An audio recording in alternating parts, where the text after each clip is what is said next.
નમસ્કાર દર્શક મિત્રો, આપ નિહાળી રહ્યા છો N24 ગુજરાતી। તો નજર કરીશું આજના મહત્વના સમાચાર પર। જંબુસર વંદે માતરમના અપમાનના વિરુદ્ધમાં ભાજપ દ્વારા કેન્ડલ માર્ચ। જંબુસરના કોર્ટ દરવાજા ખાતે ભારતીય જનતા પાર્ટી જંબુસર દ્વારા વંદે માતરમ અને રાષ્ટ્રગીતના કથિત અપમાનના વિરોધમાં કેન્ડલ માર્ચ યોજી વિરોધ નોંધવામાં આવ્યો હતો। આ વિરોધ દરમિયાન ભાજપના કાર્યકર્તાઓએ મીણબત્તીઓ પ્રગટાવી પ્રતિકાત્મક કેન્ડલ માર્ચ યોજી કોંગ્રેસ નેતાઓ સોનિયા ગાંધી, રાહુલ ગાંધી અને મલ્લિકાર્જુન ખડગે સામે આક્રોશ વ્યક્ત કર્યો હતો। કાર્યકર્તાઓએ હાય રે હાય રાહુલ, હાય હાય અને હાય રે સોનિયા, હાય હાય સેવા સૂત્રોચ્ચાર કરી વિરોધ નોંધાવ્યો। ભાજપ કાર્યકર્તાઓએ જણાવ્યું હતું કે વંદે માતરમ દેશની રાષ્ટ્રભાવના અને ગૌરવ સાથે જોડાયેલું છે।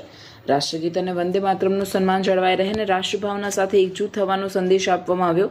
આ કાર્યક્રમમાં ભરૂચ જિલ્લા ભાજપ પ્રમુખ કૃપાલબેન પટેલ, જંબુસર શહેર પ્રમુખ મનન પટેલ, જંબુસર તાલુકા યુવા મોરચા પ્રમુખ શક્તિ પટેલ અને જંબુસર શહેર યુવા મોરચા પ્રમુખ ધવલ પટેલ સહિત ભાજપના કાર્યકર્તાઓ ઉપસ્થિત રહ્યા હતા।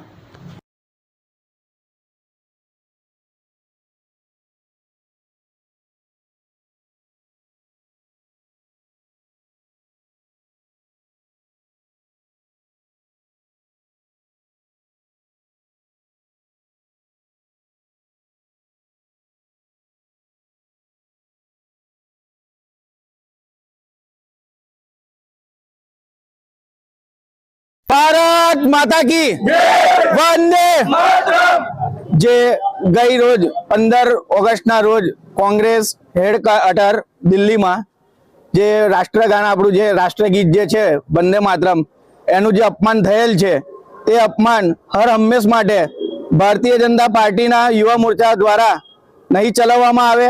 140 કરોડ દેશવાસી જે છે એમનું અપમાન છે, આ એકલું રાષ્ટ્રગાનનું અપમાન નથી।